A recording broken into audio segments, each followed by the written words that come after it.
아이가 넘어져 무릎에 상처가 났을 때보다 할머니에게 상처받은 딸의 눈빛이 더 가슴 아팠어요. 그날 우리 민지의 작은 눈에서 흐르는 눈물을 보며 깨달았죠. 더 이상 침묵해서는 안 된다는 것을. 안녕하세요. 저는 36 혜진이에요. 쌍둥이 아이들을 키우는 평범한 주부입니다. 지금 이야기할 내용은 제가 5년 동안 숨겨왔던 누구에게도 털어놓지 못했던 가족의 비밀이에요. 8년 전 대학 선후배 사이였던 정우와 저는 긴 연애 끝에 결혼을 결심했어요. 4년간의 연애 동안 서로의 성격도 가치관도 충분히 알아가며 쌓은 신뢰가 있었죠. 하지만 정작 우리 결혼에 가장 큰 반대가 있을 줄은 몰랐어요.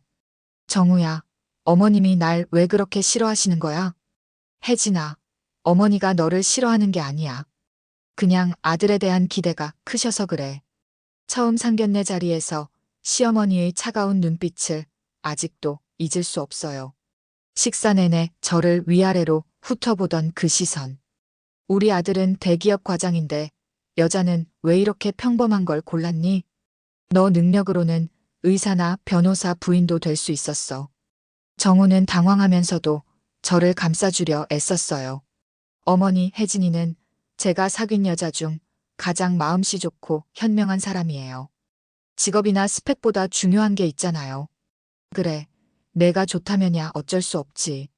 엄마는 내 행복만 바랄 뿐이야. 시어머니의 그 말이 진심이 아니었다는 건 결혼식 준비 과정에서 곧바로 드러났어요.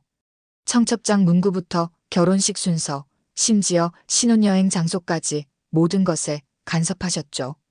이런 청첩장은 너무 촌스럽잖아. 우리 아들 체면이 뭐가 되니? 신혼여행을 하와이로? 그런 식상한 곳 말고 더 특별한 곳으로 가야지. 정우는 그저 어머니를 이해해달라고만 했어요. 아버지를 일찍 여의고 혼자서 아들을 키우느라 고생하신 어머니의 모습만 기억하고 있었거든요. 어머니는 나를 위해 인생을 바치셨어. 그래서 가끔 과하게 행동하시는 것 같아. 조금만 이해해줘. 결혼 초기에는 그런 시어머니의 모습에 적응하려 노력했어요. 시집살이는 다 그런 거겠지라는 생각으로 참았죠. 시어머니는 일주일에 2~3번씩 불쑥 찾아왔고 그때마다 제 살림 솜씨를 이것저것 지적하셨어요. 이렇게 밥을 하면 어떻게 남편 위장이 버티니? 야채는 이렇게 써는 게 아니야. 걸레질 좀 제대로 해라. 내 아들이 이런 집에서 살면 병들어. 정우에게 이런 말을 하면 늘 같은 대답이 돌아왔어요. 어머니가 널 가르치려고 그러는 거야. 고마운 마음으로 받아들여. 그렇게 1년이 지나고 저희는 아이를 갖기로 결정했어요. 임신 소식에 정우는 너무 기뻐했고 저도 행복했죠. 드디어 시어머니와의 관계도 나아질 거라 기대했어요. 임신 3개월째 병원에서 놀라운 소식을 들었어요. 축하드립니다. 쌍둥이에요. 두 태아 모두 건강하게 자라고 있어요. 정우는 얼싸안고 기뻐했고 저도 눈물이 날 정도로 감격스러웠죠. 정우가 시어머니께 전화로 소식을 전하자 곧바로 병원으로 달려오셨어요. 우리 아들이 대단해서 쌍둥이를 가졌구나. 우리 집안에 복이 터졌네. 처음으로 시어머니의 눈에서 저를 향한 따뜻함을 느꼈어요. 비로소 관계가 풀리는 걸까 싶었죠. 그날 이후 시어머니는 저에게 이전보다 신경을 많이 써주셨어요. 보양식을 가져다 주시고 임신 중 조심해야 할 것들을 일러주셨죠. 혜진아, 이거 먹어. 내가 특별히 아들 위해서 끓인 미역국이야. 쌍둥이는 양수가 2배라 더 조심해야 돼. 걷는 것도 줄이고 누워있어. 임신 5개월 때 성별 검사 결과가 나왔어요. 남자아이와 여자아이. 시어머니의 얼굴에 스치는 미묘한 표정 변화를 놓치지 않았어요. 아들, 딸 모두 있으니 좋네. 그래도 아들이 있어서 다행이야. 그 말에 약간 불편함을 느꼈지만 세대 차이려니 생각했어요. 하지만 그때부터 시어머니의 태도가 미묘하게 달라지기 시작했어요. 항상 태아의 상태를 물으실 때면 이상하게도 남자아이만 언급하셨죠. 우리 손자는 잘 크고 있니? 건강하대? 남자아이가 먼저 나오게 해달라고 기도하고 있어. 시간이 지날수록 그런 말씀이 더 노골적으로 변해갔어요. 여자아이가 남자아이 영양분을 빼앗는 거 아냐? 조심해야 해. 쌍둥이면 보통 한 명이 약하다던데 제발 남자아이는 건강하게 태어나길. 출산 예정일이 다가오자 시어머니는 아예 저희 집에 와서 살겠다고 하셨어요. 정우는 흔쾌히 허락했고 저는 갑작스러운 동거에 당황스러웠지만 반대할 명분이 없었죠. 드디어 진통이 시작되고 10시간의 고통 끝에 두 아이를 세상에 데려왔어요. 남자아이가 먼저, 여자아이가 2분 뒤에 태어났죠. 정우는 두 아이를 번갈아 안으며 행복한 눈물을 흘렸어요. 혜진아, 정말 고마워. 이렇게 예쁜 아이들을 선물해줘서. 하지만 병실에 찾아온 시어머니의 반응은 달랐어요. 손자인 민석이만 한참 안고 얼러주다가 손녀 민지는 잠깐 보고는 다시 민석이에게로 관심을 돌리셨죠. 우리 손자 정말 정우 어릴 때랑 똑같이 생겼네. 우리 집안 피가 진하구나. 여자애는 아무튼 건강하게 태어나서 다행이네. 그 차별적인 반응에 가슴이 철렁 내려앉았어요. 이게 시작일 뿐이라는 불길한 예감이 들었지만 출산 후 지친 몸과 마음으로는 그저 넘기는 수밖에 없었죠. 퇴원 후 시어머니는 계속 저희 집에 머무르겠다고 고집하셨어요. 신생아 둘을 돌보느라 정신이 없는 저에게 도움을 준다는 명목이었죠. 하지만 곧 시어머니의 진짜 의도가 드러나기 시작했어요. 민석이는 내가 돌볼 테니 넌 민지나 돌봐. 항상 민석이만 안아주고 재우고 먹이려 하셨죠. 아무리 민지가 울어도 손길 한 번 내밀지 않으셨어요. 그날부터 제 마음속에 작은 상처가 생기기 시작했고 그 상처는 날이 갈수록 점점 더 깊어져만 갔어요. 쌍둥이 출산 후 6개월 시어머니는 결국 자신의 집으로 돌아가셨지만 거의 매일 우리 집에 오셨어요. 아이들이 자라면서 시어머니의 차별은 더욱 노골적으로 드러났죠. 민석이와 민지가 100일이 되던 날 시댁 식구들이 모여 작은 축하 자리를 가졌어요. 시어머니가 보석함을 꺼내셨죠. 우리 민석이 100일 선물이야. 할머니가 특별히 준비했어. 금으로 된 작은 팔찌였어요. 모두가 감탄하는 가운데 저는 조심스럽게 물었어요. 어머니, 민지 선물은요? 시어머니의 표정이 순간 굳어졌어요. 아, 그거. 다음에 사줄게. 오늘은 깜빡했네. 그 다음에는 결코 오지 않았어요. 민지의 선물은 영원히 깜빡하는 일이 되어버렸죠. 아이들이 첫 돌을 맞이했을 때는 더 심했어요. 돌잔치 준비에 시어머니가 주도적으로 나서셨는데 모든 것이 민석이 중심이었죠. 돌상에도 민석이 사진만 크게 놓으셨어요. 왜 민지 사진은 이렇게 작게 놓으셨어요? 아이고, 공간이 부족해서 그렇지. 너무 예민하게 굴지 마. 돌잔치 당일 시어머니는 민석이에게만 돌반지를 선물했어요. 하객들 앞에서 큰 소리로 말씀하셨죠. 우리 손자 첫 돌 기념으로 할머니가 특별히 준비한 순금 돌반지예요. 우리 민석이 앞길이 황금길이길 바라는 마음으로. 손녀 민지에게는 아무것도 없었어요. 하객들이 불편한 표정으로 서로 눈치를 보는 가운데 저는 얼굴이 화끈거렸지만 자리를 망치고 싶지 않아 참았어요. 돌잔치가 끝나고 집에 돌아와서야 정우에게 이야기했어요. 여보, 어머님이 너무하신 것 같아. 어떻게 쌍둥이인데 한쪽만 챙기실 수 있지? 엄마가 그런 의도는 아니었을 거야. 아마 나중에 민지에게도 줄 생각이었겠지. 정우는 항상 그랬어요. 어머니의 행동을 변명하고 정당화하는 데는 선수였죠. 집에 놀러 오실 때도 시어머니는 항상 민석이만 안으셨어요. 품에 안고 이리저리 돌아다니며 예뻐해 주시는데 민지가 옆에서 팔을 벌리고 안아달라 해도 모른 척 하셨죠. 할머니, 민지도 안아주세요. 아이고, 할머니 손이 모자라서 한 명밖에 못 안아. 우리 민석이가 먼저지. 그 말을 들을 때마다 민지의 표정이 어두워지는 걸 보며 가슴이 아팠어요. 아직 말도 제대로 못하는 아이였지만 벌써 차별을 느끼고 있는 것 같았거든요. 시간이 흘러 아이들이 2살이 되었어요. 시어머니는 민석이에게만 장난감과 옷을 사오셨고 민지의 것은 늘 다음에 미뤄졌죠. 명절 때는 더 심했어요. 세뱃돈도 민석이에게는 크게, 민지에게는 작게 주셨죠. 우리 손자는 용돈을 많이 줘야 훗날 큰 부자가 되지. 민지가 울면 짜증을 내셨고 민석이가 울면 온갖 방법을 동원해 달래셨어요. 밥을 먹일 때도 민석이에게는 제일 좋은 반찬을 골라주시고 민지에게는 대충 주셨죠. 남자아이는 잘 먹어야 건강하게 자라. 여자애는 살찌면 시집도 못 가니까 적당히 먹어. 2살짜리 아이에게 하는 말이라고는 믿기지 않았어요. 그때마다 제가 중간에서 균형을 맞추려 노력했지만 시어머니가 계시는 동안은 역부족이었죠. 정우에게 시어머니의 차별을 이야기할 때마다 돌아오는 대답은 한결같았어요. 내가 너무 예민한 거 아니야? 어머니는 그냥 손자가 신기하셔서 그러시는 거지. 하지만 매일 반복되는 차별을 지켜보는 제 마음은 점점 무거워져만 갔어요. 아이들이 3살이 되면서 말을 더 잘하게 됐어요.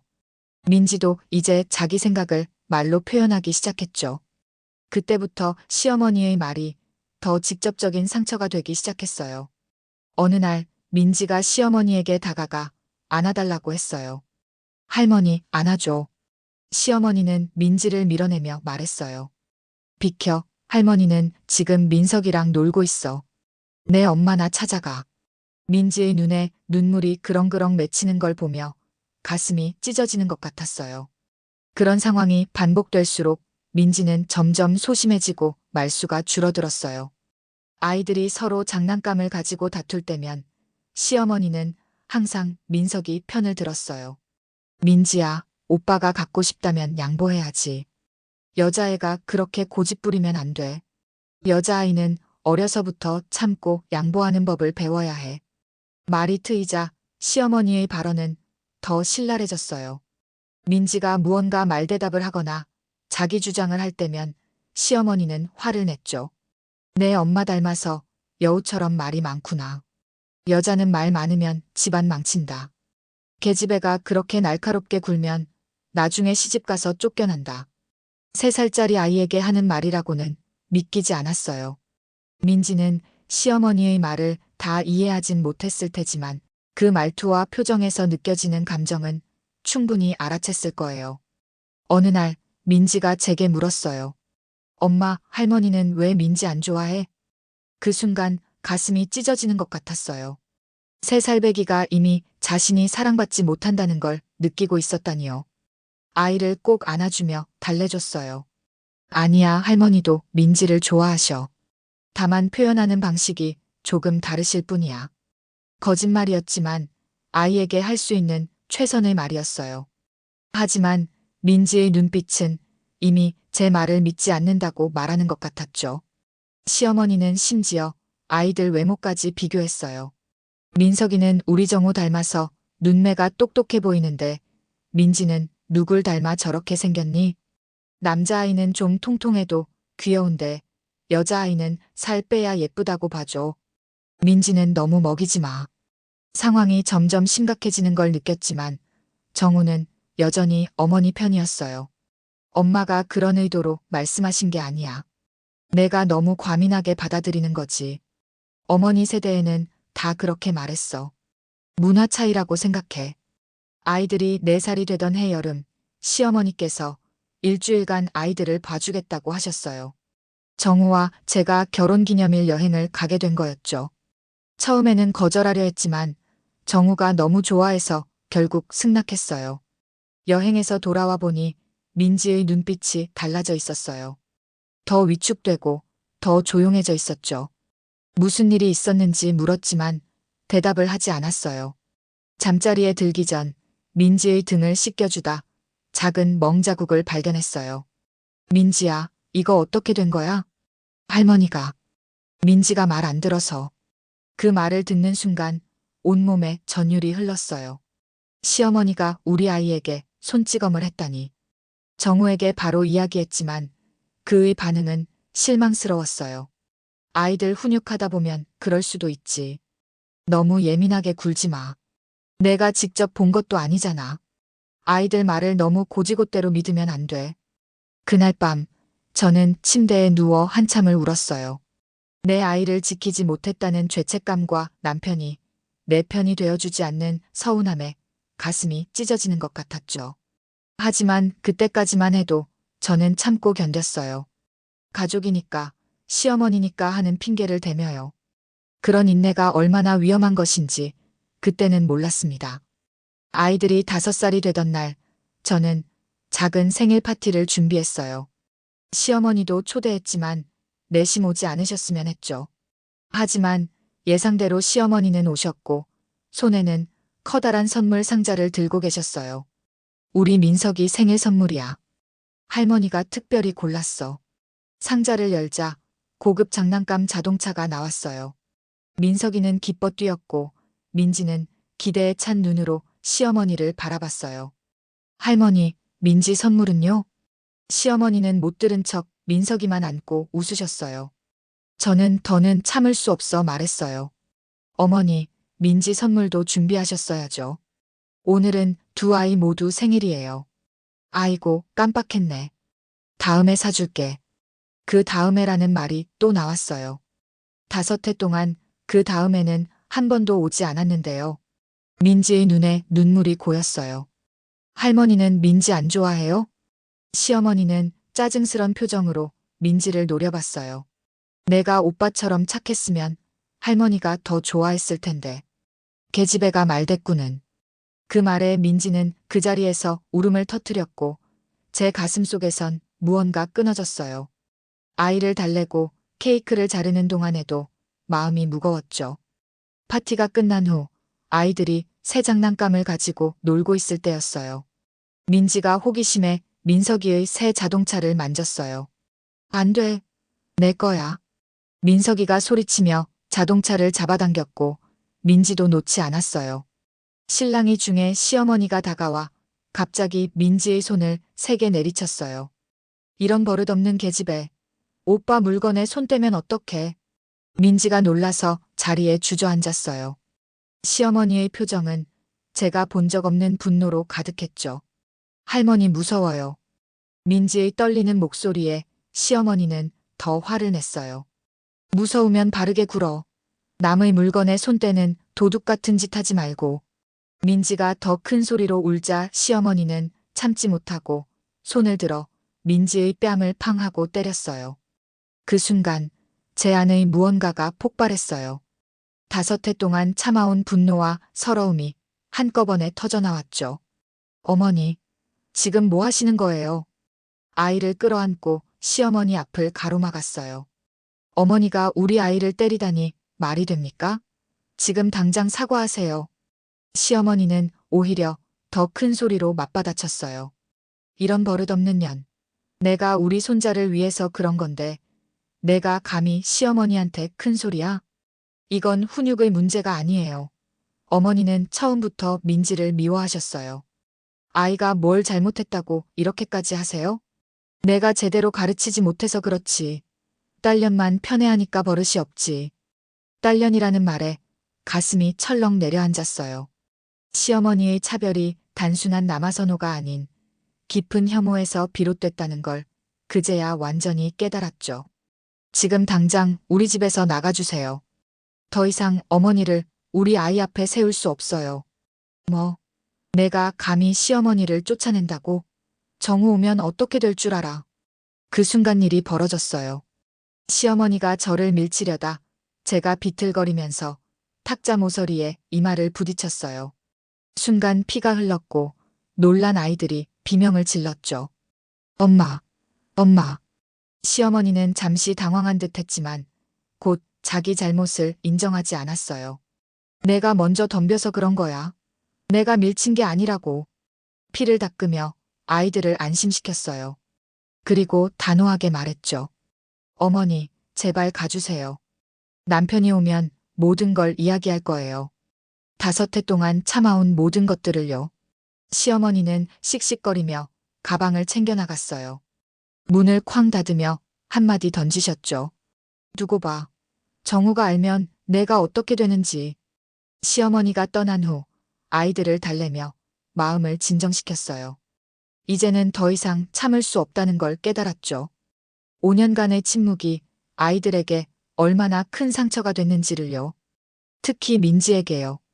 그날 밤 정우가 퇴근하고 돌아왔어요. 제 이마의 상처를 보고 놀란 표정이었죠. 혜진아, 이게 무슨 일이야? 어떻게 된 거야? 아이들은 이미 잠들어 있었어요. 저는 정우와 마주 앉아 깊은 숨을 내쉬었죠. 오늘 어머니와 일이 있었어. 차분하게 오늘 있었던 일을 설명했어요. 시어머니가 민지의 뺨을 때린 일, 저를 밀친 일, 그리고 5해 동안 있었던 모든 차별과 폭언을 하나하나 이야기했죠. 여보, 이건 단순한 오해가 아니야. 어머니는 5해 동안 민지를 차별해왔어. 그리고 오늘은 실제로 폭력까지 쓰셨어. 정우의 표정이 굳어졌어요. 내가 너무 과장하는 거 아니야? 어머니가 그렇게 심하게 하실 리가 없어. 내가 예민해서 그렇게 느끼는 거지. 늘 그렇듯이 정우는 어머니 편을 들었어요. 하지만 이번엔 제가 준비되어 있었죠. 내 말을 믿지 못하겠다면 직접 확인해봐. 핸드폰을 꺼내 정우에게 보여주었어요. 몇 주 전부터 시어머니의 차별적 행동이 심해져 증거를 모으기 시작했거든요.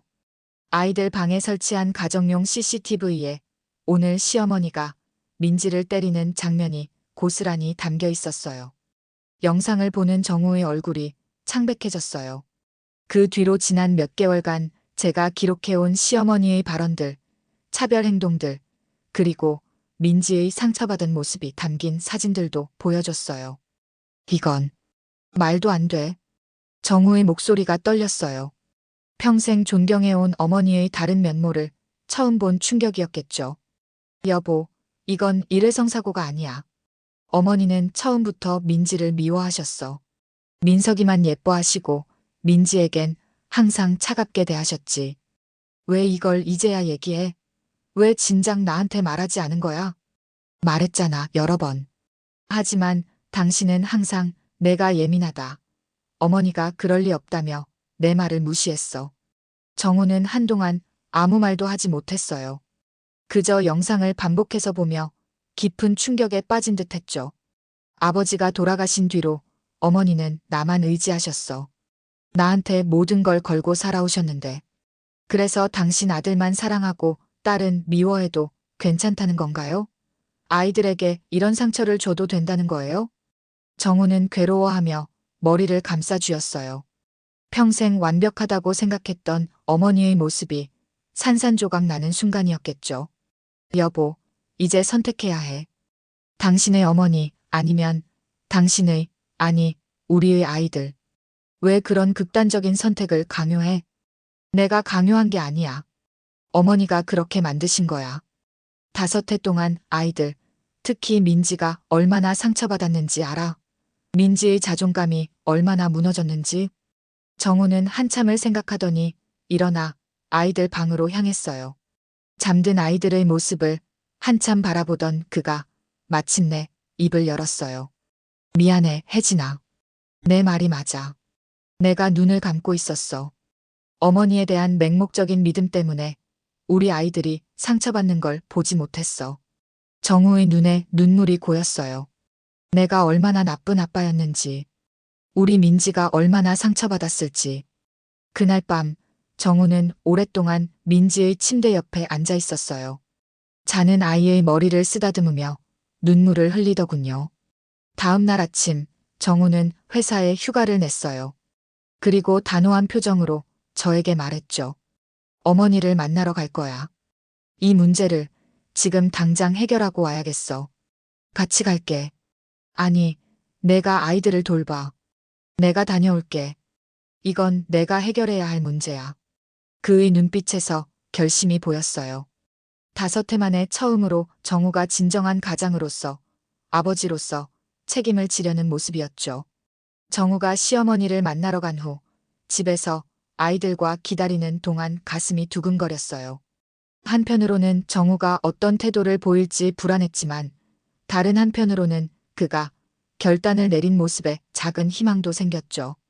아이들은 평소와 다름없이 놀았지만 민지의 눈빛은 여전히 불안해 보였어요. 어제의 일이 트라우마로 남았나 싶었죠. 민지야, 괜찮아. 엄마가 지켜줄게. 아이를 꼭 안아주며 속삭였어요. 민지가 작은 손으로 제 얼굴을 쓰다듬었어요. 엄마 아파? 할머니가 밀어서? 그 질문에 가슴이 찢어지는 것 같았어요. 아이가 저를 걱정하다니. 오히려 제가 더 일찍 나서서 아이를 보호했어야 했는데. 엄마는 괜찮아. 이제 아무도 민지랑 엄마를 아프게 하지 않을 거야. 시간이 지나도 정우에게서 연락이 없었어요. 불안한 마음에 문자를 보내봤지만 답장이 없었죠. 오후가 되자 현관문 열리는 소리가 들렸어요. 정우가 들어왔는데 얼굴이 완전히 지쳐 보였어요. 마치 10년은 늙어버린 것 같았죠. 어땠어? 말도 못해. 어머니가. 정우는 한숨을 쉬며 소파에 털썩 주저앉았어요. 아이들은 아빠를 반기며 달려갔죠. 정우는 두 아이를 꼭 안아주었어요. 특히 민지를 더 오래 품에 안고 있었어요. 아이들아, 아빠가 잠깐 엄마랑 이야기할 게 있어. 방에 가서 놀고 있을래? 아이들이 방으로 간 후 정우가 떨리는 목소리로 말했어요. 어머니를 만났어. 영상을 보여드리고 지난 일들에 대해 물어봤지. 그래서? 처음엔 부인하셨어. 내 와이프가 날 모함하려고 조작했다고. 하지만 내가 계속 추궁하니까. 정우의 목소리가 떨렸어요. 결국 인정하셨어. 민지를 미워한다고.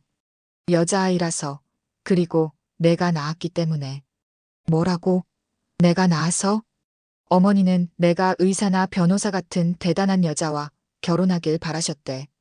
그런데 내가 평범한 직장인이라서 실망하셨고, 게다가 여자아이까지 낳았으니 집안의 격이 떨어진다고 생각하셨대.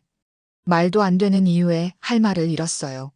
시어머니의 차별이 단순한 남아선호가 아니라 저에 대한 미움, 그리고 계급 의식에서 비롯됐다는 사실이 충격이었죠. 그래서 어떻게 됐어? 정우의 눈에 결연한 빛이 돌았어요. 단호하게 말했어.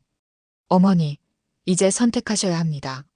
민지를 포함한 우리 가족 모두를 존중하시거나 아니면 우리 가족과의 관계를 정리하거나. 정우가 그렇게 단호하게 나섰다니 놀라웠어요. 어머니는 믿기지 않는다는 표정이었어.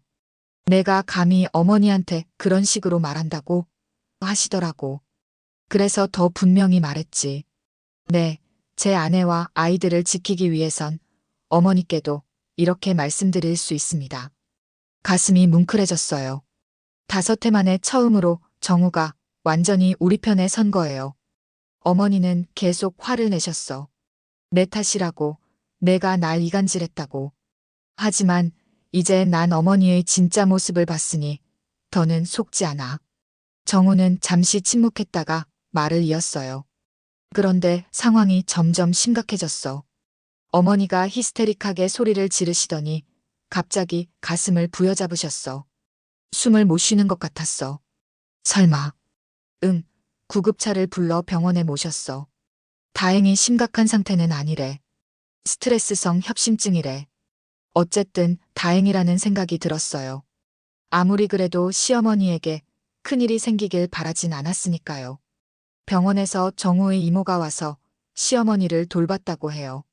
이모는 평소 시어머니의 성격을 잘 아는 분이었죠. 이모가 그러시더라. 어머니가 예전부터 남자는 귀하게, 여자는 함부로 대하는 성격이셨대. 할머니도 그러셨고, 세대를 거쳐 내려온 차별이었다니. 하지만 그게 지금 우리 아이들에게 상처를 주는 이유가 될 순 없었죠. 어머니가 퇴원하고 나서 다시 찾아가서 이야기했어. 어머니, 저는 결정했습니다. 더 이상 어머니가 우리 아이들, 특히 민지에게 상처를 주는 걸 두고 볼 수 없어요. 어머니가 진심으로 반성하고 모든 아이들을 평등하게 대하지 않으신다면 우리 가족은 어머니와 거리를 둘 수밖에 없습니다. 정우의 단호한 태도에 시어머니는 처음으로 흔들렸다고 해요. 어머니는 울면서 애원하셨어. 내가 잘못했다. 이제 그러지 않을 테니 제발 관계를 끊지는 말아달라고. 하지만 난 어머니의 행동이 진심으로 변하지 않으면 소용없다고 말했어. 정우는 깊은 한숨을 쉬었어요. 어머니는 끝까지 내가 손녀라서 그런 게 아니라고 변명하셨어. 하지만 모두 알잖아. 그게 거짓말이란 걸. 정우의 눈에서 눈물이 흘렀어요. 혜진아, 미안해. 내가 너무 늦게 깨달았어. 5해 동안 너와 민지가 얼마나 상처받았을지. 남편을 꼭 안아주었어요. 그의 어깨가 흐느낌으로 떨렸죠. 이제라도 깨달았으니 다행이야. 우리 함께 아이들을 지켜요. 정우는 고개를 끄덕이며 결심에 찬 표정을 지었어요. 이제부턴 우리 가족이 최우선이야. 어머니가 진심으로 변하지 않는다면 관계를 단절할 각오도 했어.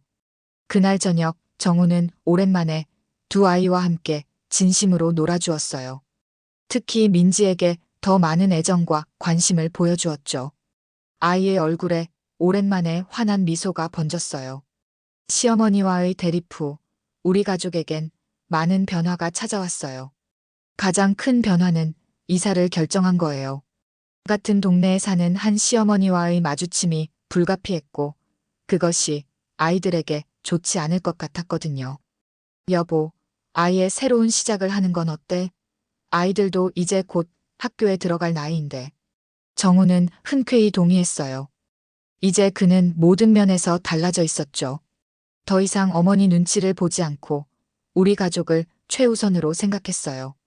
이사를 준비하며 짐을 정리하다 민지의 옷장에서 작은 노트를 발견했어요. 아직 글씨를 제대로 쓰지 못하는 아이였지만 삐뚤빼뚤한 그림들과 몇몇 글자가 적혀 있었어요. 페이지를 넘기다 가슴이 철렁 내려앉았죠. 할머니는 민지 미워해요. 민지 나쁜 아이예요? 라는 문장과 함께 우는 얼굴이 그려져 있었어요. 5살짜리 아이의 마음속에 이런 깊은 상처가 있었다니. 정우에게 그 노트를 보여주었어요. 그는 한참을 보더니 고개를 숙였어요. 내가 얼마나 무책임했는지. 우리 민지가 이런 생각을 하게 했다니. 그날 밤 정우는 민지를 무릎에 앉히고 오랫동안 이야기를 나눴어요. 우리 민지, 아빠가 미안해. 할머니가 민지를 미워한 건 민지 잘못이 아니야. 할머니가 잘못 생각한 거야. 민지는 정말 소중하고 사랑받아 마땅한 아이야. 진짜요? 그럼 아빠는 민지랑 민석이를 똑같이 사랑해. 둘 다 아빠 눈에는 세상에서 가장 소중한 보물이야. 아이의 눈에서 천천히 눈물이 흘러내렸어요. 그건 슬픔의 눈물이 아니라 오랜 시간 갈구했던 인정과 사랑을 받은 데 대한 안도의 눈물이었죠. 새 집으로 이사한 날 시어머니에게서 전화가 왔어요. 정우가 받았는데 말다툼이 있었던 것 같았어요. 어머니, 제발 이해해 주세요. 이건 우리 가족을 위한 선택입니다. 어머니가 진심으로 변하고 모든 아이들을 평등하게 대하실 수 있다고 확신이 들 때까지는 거리를 두어야 해요. 전화를 끄는 정우의 표정이 무거웠어요. 어머니는 여전히 자기가 잘못한 게 없다고 생각하시는 것 같아. 내가 그렇게 심하게 한 것도 아닌데 너무 예민하게 굴지 말라고 하시더라고. 그럼 어떡하지? 결정했어. 완전히 관계를 끊진 않더라도 어머니가 아이들에게 상처를 주지 않도록 철저히 감시할 거야. 그리고 어머니의 태도가 확실히 변하지 않는 한 아이들과의 만남도 제한할 거야. 정우의 결단에 안심이 됐어요.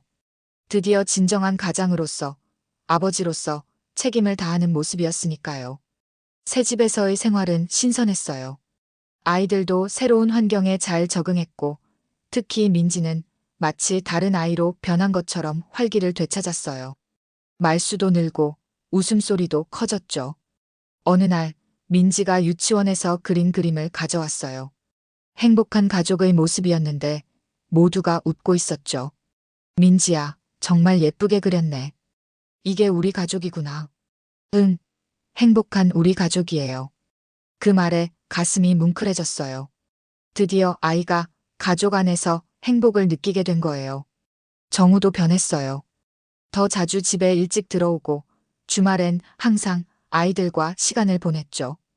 특히 민지에게 더 많은 애정을 표현하려고 노력했어요. 그동안 받지 못했던 사랑을 보상하려는 듯이요. 시어머니와는 간헐적으로 연락을 주고받았지만 아이들을 직접 만나게 하진 않았어요. 정우는 어머니에게 분명한 조건을 제시했거든요. 민지에게 진심으로 사과하고 두 아이를 똑같이 사랑하겠다는 약속을 지킬 때까지는 아이들을 만날 수 없어요. 1년이 지난 어느 날 시어머니가 우리 집을 찾아오셨어요. 얼굴이 많이 초췌해 보였죠. 손에는 두 개의 똑같은 선물 상자를 들고 계셨고요. 민서가 민지야. 할머니가 많이 미안해.